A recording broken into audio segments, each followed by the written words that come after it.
You are listening to the Property Marketing Show with your hosts, Tom and Neil. The show that's all about marketing your property properly. Hello and welcome to another episode of the Property Marketing Show. If you're watching the video, you'll probably be able to notice that my co-host Tom is not here. So it's Neil with Sam and Phil from Firewave. Say hello. Hi, Neil. Really pleased to have Sam and Phil here. If nothing else, we always like to have three people on. Yeah, you can be Tom.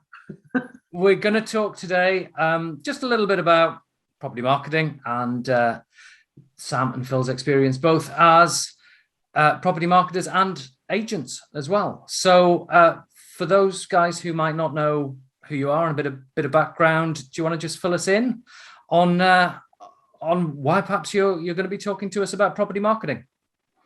Who are we? Ashdown, Jones. So Phil, there is a bit of a story here. Phil came to me. He's my son-in-law as well, so that's the other part of the story. And he came to me as a green behind the ears, wet behind the ears. Actually, it's not green, is it? A 24-year-old. And might be green if it's been wet for a while. Maybe. It's very wet here in the Lake District, so who knows what his ears look like. I've just got back from Vegas. It could be any colour. In fact, you don't remember the last 7 days, really, do you? But he came to me and said he wanted to start a business, and we talked for quite a few months about it. And eventually he came to me and said, actually, you know, you've always said you wanted to open an estate agent one day. Why don't we make it now? And so he doesn't agree. He doesn't actually remember this very well, but I do, because I had a lot on the line right then, thinking, well, you know, I'm going to stop my marketing coaching practice, put my money where my mouth is. He didn't have any money or experience. All he had was his little Labrador eyes going, come on, we can do this. And we can make something really special out of it. So he had all the enthusiasm and the drive, but that's all he had. And I had the experience and a bit of money. So we put our heads together and my money in. And he went round and he started door knocking at 20. He was 25 years old by that time. No experience at all. I even asked him to try and sell me my house, and he couldn't even do that. That's how useless he was. But within 6 months, we listed. Harsh. We were. Within 6 months, we'd listed some amazing homes, mostly because of his hard work and dedication. He got a £1.5 million listing.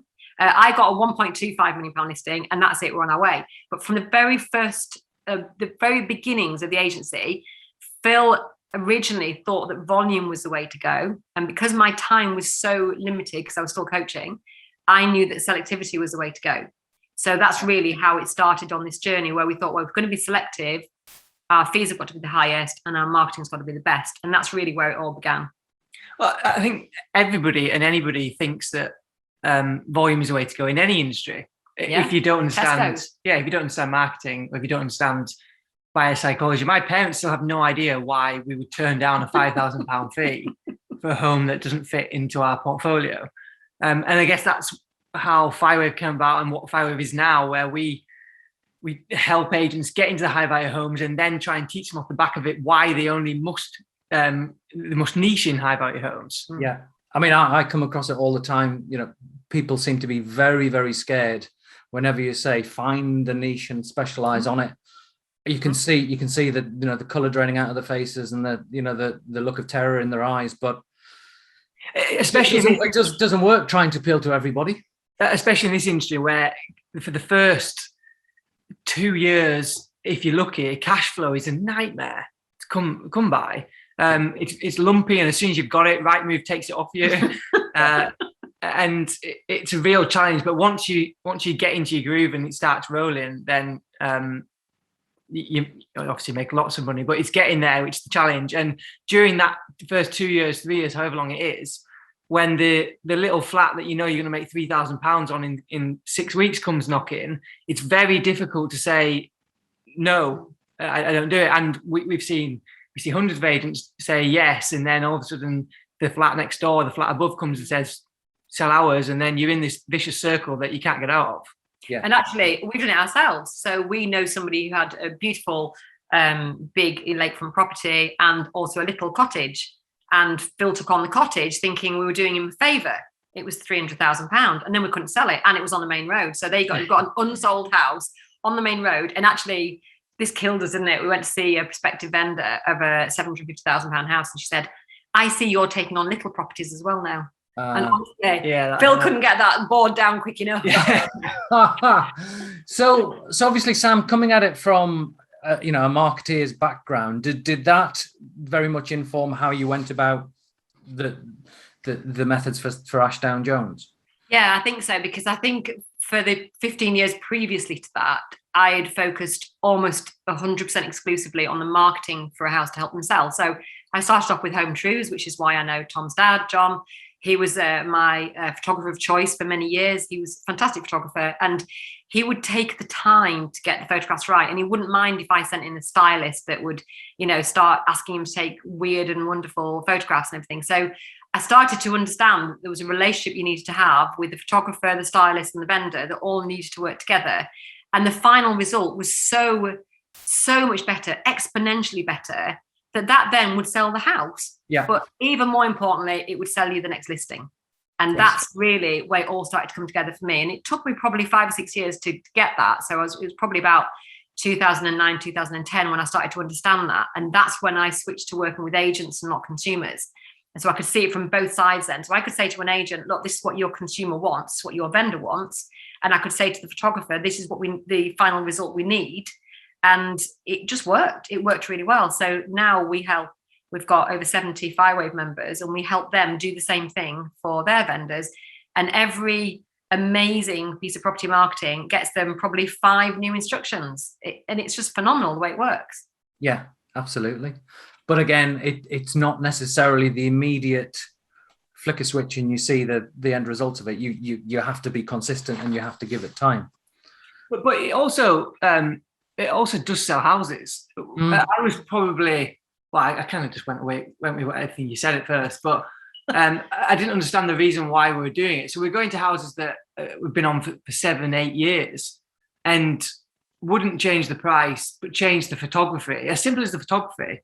And then all of a sudden you'd sell it in a week or 2 weeks. And if we'd done 1 or 2, then I would have probably put it down to a bit of luck. But it was, we must have sold 20 or 30 in our first 2 years that have been on for longer than a year. But just by doing really simple, basic things. And the number one thing we changed was the quality of the photography. And it's just simple. It's actually simplifying the photograph itself. Yeah. I think we sat in front of this one lady, do you remember, at Green Sykes? And she said, and she was a very left-brained lady. So she was very business-driven. She had a fantastic career. She was probably in the 60s. She was all about facts and figures. And a bit like me, I don't like looking at pretty pictures. I can see that photography is good, but it's not what's going to sell me the house. And she said, look, I get that you say you're different, but can you show me you're different? And we went, yeah. So we got out 3 or 4 brochures and said, okay, this is what your brochure looks like. This is what it could look like. And she went, right, I get it. And just that simple demonstration of showing her what her brochure needs to look like was all the difference in the world. And there's one specific shot that we took that day that was really, really hard. The photographer took through a window, do you remember, up the stairs, that revolutionized what that house looked like. And that one shot, I think, was the difference that she needed to see between having her house photographed, what she thought was well, and then realizing what well actually looks like. Because the general public have no idea. Unless you show them side by side, they have no idea if and it's explaining why the specific ingredients inside the brochure makes a difference to the end result. And I think now the industry, I say 90% of agents use professional photography, but they don't really understand why they do it. They do it because everyone else does it. And it's really important to explain the reasons why you use this specific photographer to get a specific result, which is what you want to produce, which helps the end result. Exactly. And then you start getting reputation, and it goes round and round and round. We call it the GDR plan, which is you grow with lead generation, which is what we do. You deliver on your promise, which is where the photography and the brochures and the bespoke marketing comes in. And then you get the results, which is the sale. And that goes back to the growth, and it just goes round and round. And we started off with our average fee of, way less than 10,000. Within a year, it was 10,000 something. And now it's, what is it? I can't see it on the board. It's about 17. About 17,000 average fee. So when you're talking, agents say to us, well, I can't afford professional photography. Well, you can't not. I was going to say, £1,000. with your experience of speaking to agents, why do you think some agents just still don't get it? They don't like putting the money down first. In fact, a lot of the agents that we talk to, even our members, say, what if they withdraw? And we've got a very specific process that really would prevent somebody from wanting to withdraw. We don't try and lock them into a contract of any kind, a vendor. Yeah. What we do is we have a 3-week process getting them to market, where they are so invested and so involved and engaged that by the time they get to the end of 3 weeks, there's no way they're going anywhere else. They've got the most beautiful marketing collateral that could ever wish for their house that nobody could touch. So therefore, that makes the withdrawal fee, it negates it, doesn't it? It makes it completely irrelevant. I also think they don't genuinely believe a professional photographer actually has an impact, and therefore they feel like they don't need to have one. If they can win the instruction at whatever the fee is, maybe save a bit on not paying a professional photographer, then it's fine. They don't actually believe that the result. We've had clients before that insist on taking their own photographs, and not only are they're not as good, but I mean, I don't know what they pay the professional photographer, but I don't want the wage of our photographer. I mean, he gets paid a lot for the amount of homes we sell, but I still wouldn't want his wage. Or to invest in his equipment or his training or his upgrades and, anything. But I think also it's a little bit of laziness. So I think it's a bit of lack of confidence in the end result and what that can do for that agency. But also I think it's a bit of laziness, because when we go out to photograph a house, we send to 2 stylists. And those 2 stylists drop off at our beautiful deli supermarket on the way and pick up £50 worth of, flowers and cheese and cakes and all that kind of thing. What agent do you know that does that? That is a very, very rare agent. It's also a very rare agent that can charge a £17,000 fee in an area where actually the average price isn't that much higher than the national average. Yeah. So if you do what other agents can't and won't, you'll get a fee that other agents can't and won't. Yes. Yeah. And that's how it works. But I think some agents have this disconnect where they don't believe that that's the process you have to put in to get that. They think that they can do the same as every other agent and somehow win a better fee from a better vendor. Yeah. I mean, one of the things I talk a lot about is how a lot of agents just seem unable to actually differentiate themselves. Everybody is just very, very samey and afraid to stick their head above the parapet. And, the way that you market a property can be an incredibly powerful way of doing it, and actually a relatively low cost way of doing it as well. The problem with that, though, is they think they differentiate themselves. If you ask every agent in the country, how do you differentiate themselves? 99% will say service or... Oh, no, they care. Yeah. And they do. Local knowledge. They're professional. They're professional. They're friendly. Yeah, they are. And they genuinely believe that all testimonials are exactly the same. You could get 100 agents in an area, each one will have exactly the same testimonials. Yeah. And then they genuinely believe that differentiates them. I think also we've got to remember that in a time like this, and we're recording this in March 2022, that a lot of agents are working under the misapprehension that no matter what they do right now, that house will sell at top dollar.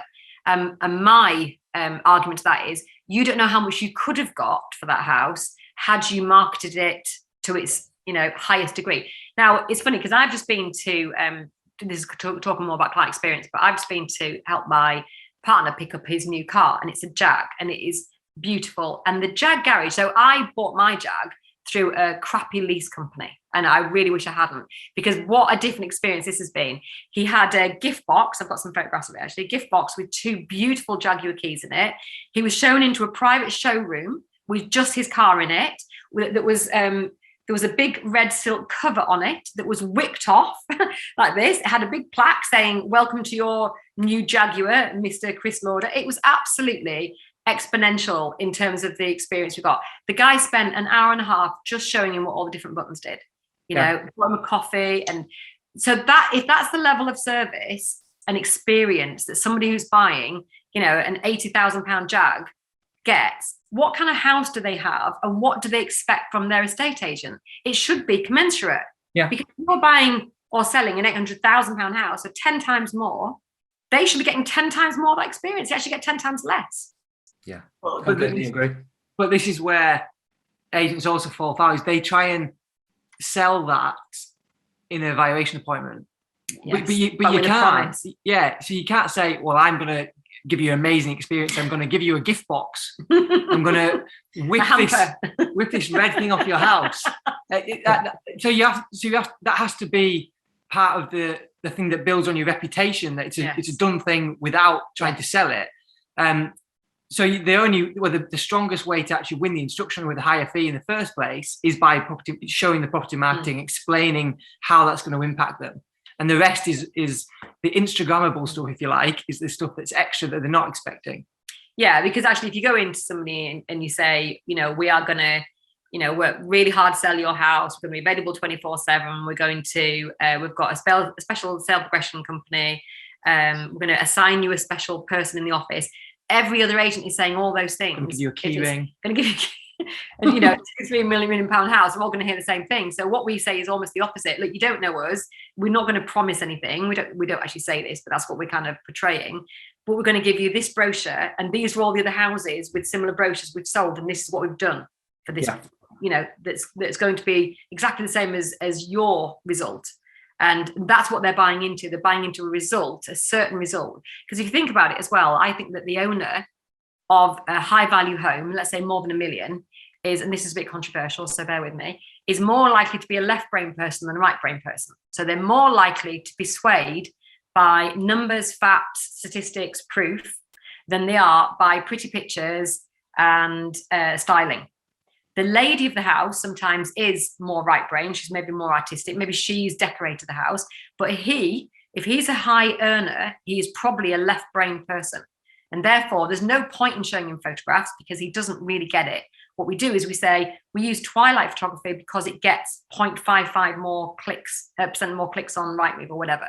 So that's what he's buying into. He doesn't buy into the cushion pumping. But that's interesting, obviously, because then there would be a clash, because obviously people do buy based on emotion rather than the facts and the figures. So you've yeah, but they don't buy estate agents based on emotion. They buy estate agents. No. But what I'm saying is you've got to sell the argument to the vendor, who might be, as you say, a little bit more analytical. But then people ultimately buying the house, it is going to be a decision. Yeah. So the way we do that is position it by saying, look, you and I wouldn't be interested in these photographs. This is not how we would buy a house. However, and usually at this time, again, don't mean it's controversial, but the woman is usually looking at the pictures, getting excited about the cushions, etc. And then you can use that example and say, look, the lady of the house usually enjoys looking at the pictures and brochures, and she makes a decision to go see the house, and he usually makes a decision to buy it or to negotiate, etc. We take them through what the usual journey is. It does change, obviously. Yeah, it does. But in a high value home situation where they're probably in their 60s, let's say, if you're going to have a £3 million home, you probably are in your 60s. It's unusual not to be, to be younger than that. And therefore, they're usually a more stereotypical couple. They're here in the Lake District. They're white, middle class. They've been to private school. He's had either a blue chip company that he's owned or that he's, been an FD for, and therefore what language to use with him, and you probably know what language to use with her because she hasn't had a high power career. She's usually been the supporter of the house, and the decoration in the house is usually down to her. So when you show her the brochure, you can show her the photographs, and you show him the brochure, you're looking at the spec list, and you're looking at the floor plan. Yeah. So we use that differentiator to talk about buyer psychology and seller psychology. No, I think it's really powerful. And I think clearly you give it a lot of thought, which I'm not saying, not every agent probably does, but it's worth it. Yeah, where that works for us is that we've got much more of a marketing thought process to an actual agency process. The agency process kind of comes secondary, and the team do most of that. We are marketers first, and estate agents second. Yeah. Whereas majority of the industry is definitely agents first, and then they're trying to learn marketing, which is a lot more difficult. I think it's because they are operators, they're owner operators, and that can suck you in. So a lot of the things that we do in Firewave to try and help the agents differentiate themselves is we provide mastermind events 4 times a year, so they can come and just forget the operational side of the business and focus on the marketing and the growth of their agency and the marketing of their properties, which goes hand in hand. And it's very difficult to do that when you're the one that's answering the phone and you're the one that's on viewings. and you're the one that's uploading to Rightmove, it's really hard. And when you're a single owner operator, and Phil's done all that, because that's what he had to do for the first 6 months or so, didn't you? At least before we started delegating it was really hard. Yeah. And it's hard to stay in a marketing frame of mind when you're actually having to be operational every day. Yeah, completely. But luckily for us, I suppose, I was able to stay marketing while you were operational. And then as you got yourself out of the operations, as well, our team grew, then we were able to both contribute to the marketing. So Sam, the first time that I probably became aware of you was with Home Truths, which you talked about before, which for those of you who don't know was highlighting the not so great aspects of property photography, shall we say. Do you want to talk a little bit about that? I mean, do you think overall, since, because that was a few years ago now. Yeah, thanks for being kind, Neil. Yeah. Do you think things have improved? So back in 2004, when I started up Home Truths, I remember a friend challenging me. So Home Truths was a consultancy to help homeowners sell more effectively without dropping the price. And it wasn't about styling, because I am not a stylist, and I've never been a stylist. I understand the principles behind it, but I can't really do it. And cushion plumping it's just not my forte. So a friend came to me and said, "Why are you starting Home Truths?" And I said, single mum, 3 kids under 10. I wanted them all to have a better life. And she said, "Yeah, but what's going to get you out of bed every morning?" And I said, "Okay, I want to improve the way we sell houses in the UK forever."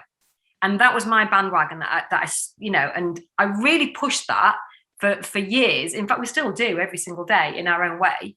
And that's how I got introduced to John, who somebody told me was the best photographer of properties in the UK. And I had to agree with him because he is, and he's lovely. And he was our guest last week. Was he? I just love him. He's such a nice guy. He's one of the nice guys you'll ever meet. And when he told me why he came out of estate agency, when he ran Durrant and Waterfall and Barclay, he said, "I was too nice to be an estate agent." I said, "Okay, I'm not sure where that positions me, but fine." So that's what I did. I got on my soapbox for years and years and talked about why houses are not marketed properly. And that's really what pushed me through the first few years. And then when I moved to helping agencies, I was doing the same thing really with them. So yes, I actually think that in my small way, and mine and Phil's small way, in the last 18 years, we have completely done exactly what we set out to do, which was to change the way we sell property in the UK. And we've massively improved it. Even in our area here, our competitors have had to up their game. Now we can laugh and say that's not a Twilight shot, it looks like a haunted house. But ultimately they are trying. They're trying to style. They're trying to provide a better experience for the clients. And that's going to benefit everybody. So yeah, I think it has definitely changed. And even though at the time I was going, for God's sake, use professional photography. Now I'm saying, for God's sake, use lifestyle photography, and style the house first. So yeah, I think there's always something else, some other innovation to bring in, but ultimately it comes down to how can you show that house looking at its very, very best to help everybody, that's affected by the results. And we have basically built a brand from exactly that. I think we've done a good job. One thing I saw a post from you, Sam, a couple of weeks ago on LinkedIn talking about lifestyle photography, and obviously very much with the higher end homes that you're marketing and helping agents to win the instructions of. And I think I posed the question, do you think there's going to be a trickle down effect to, the more run of the mill 2-bed terrace, 3-bed semi sort of property? I think there is. I don't on the whole, because I think the industry is going 2 ways. It's going to a 1.5% luxury bespoke, or it's going to a strike purple bricks cheap. I think the middle market is slowly going to be in a lot of trouble. And the only reason why it's not in trouble earlier is because agents don't niche quick enough. So there'll be loads of areas around the country, where there's either no high value home agents or just one, and it'll be a fine country which is affiliated to one of the middle markets. And we've seen with our member agents that come in that are brand new, like Olivia Thompson, as soon as one agent niches and goes high end, they get everything. They win everything. They just mop it up because it was waiting to happen. It's kind of like the Tesco finest, somebody walks in, they go, "I don't really want Tesco middle, show me the finest bit," because that's how I'm used to buying things. And price signifies quality. We know that. Packaging signifies quality. But I think, just to answer your question, I think that although there is a polarization, some of our member agents that are slowly trying to move their brand up are finding that even when they've got a smaller house on, they're tending to do the professional photography and the styling and everything. So they might actually be practicing on it, or they might be using that to build their brand. And even George Verdis from Marylebone, he's a London executive, and he does styling and lifestyle photography for rentals.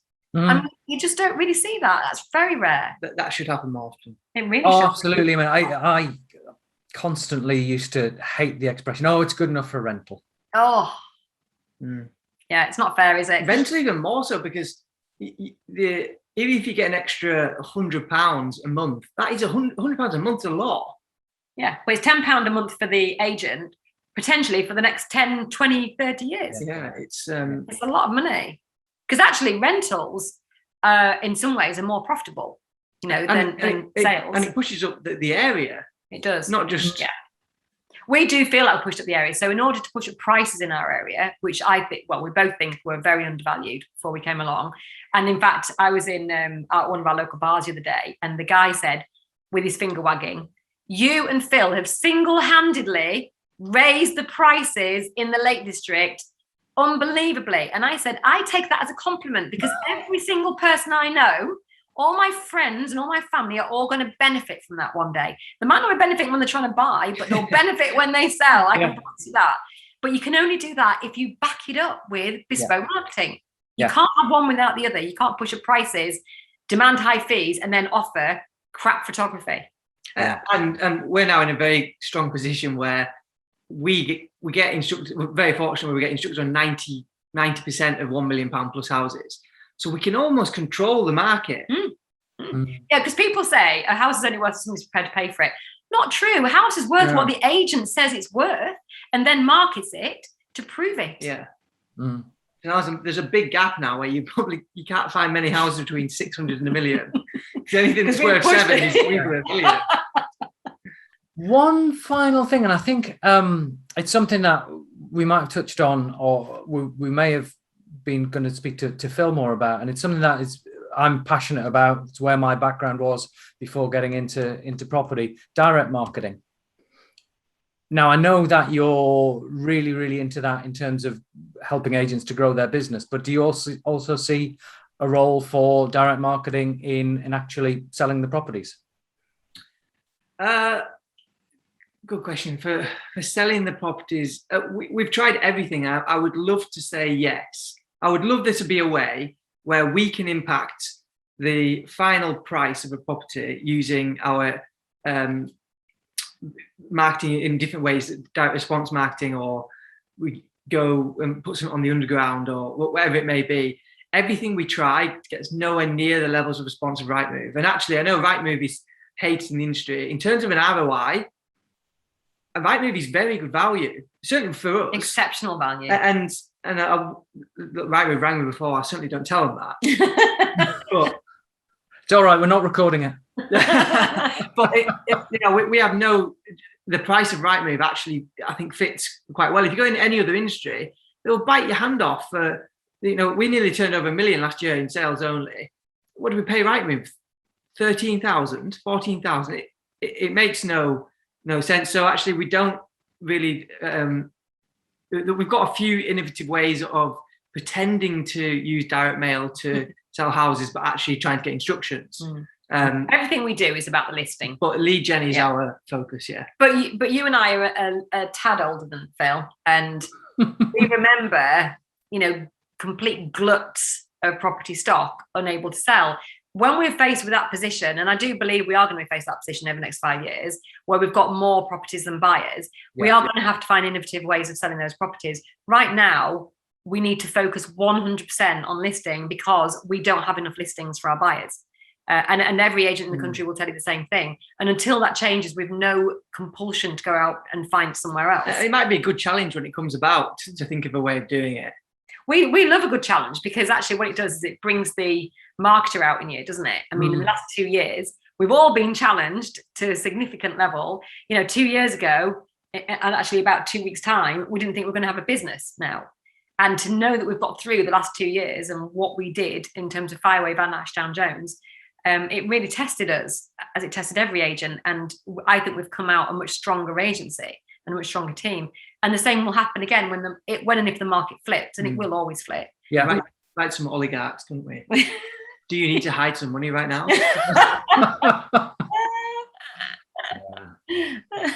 So yeah, we're both massive fans of property marketing, lifestyle photography, bespoke brochures. We have a copywriter that writes our copy. We've got an in-house designer to produce our beautiful brochures. We spend on average anything from £600 to £1,000 per property listing to get that property on the market that we risk ourselves. No sale, no fee, no questions asked. So if we didn't believe that would get us more listings and more sales, we wouldn't do it. But actually, if you look at what we spent last year as a tiny proportion of what we earned, it was absolutely the right thing to do than when we set our stall 5 years ago. And thank God we set on this road, because if we hadn't, we might have been looking at a very different kind of business right now and nowhere near as profitable. We're more profitable than every other estate agent in the whole of our region, we believe. There's 53 of them. Even though you're probably spending a lot more. On marketing, yeah. But just Yeah. on marketing, because if you go selective, you don't need the staff, you don't need the premises, you don't need the pool cars, you don't need, all the extra expenses. So actually you're much, much more profitable. So that's what I would say to your audience, that they need to think about the future of their business, how profitable and successful they want to be in the future, and take the selective route, because we're very glad we did. Great. Well, thank you very much, Sam and Phil, for your time. Some great insights there. Thanks, Sam. Thanks, Phil. Neil. Take care. Bye-bye. Bye. Thanks for listening to the Property Marketing Show. Please remember to like, subscribe, and share. See you next time.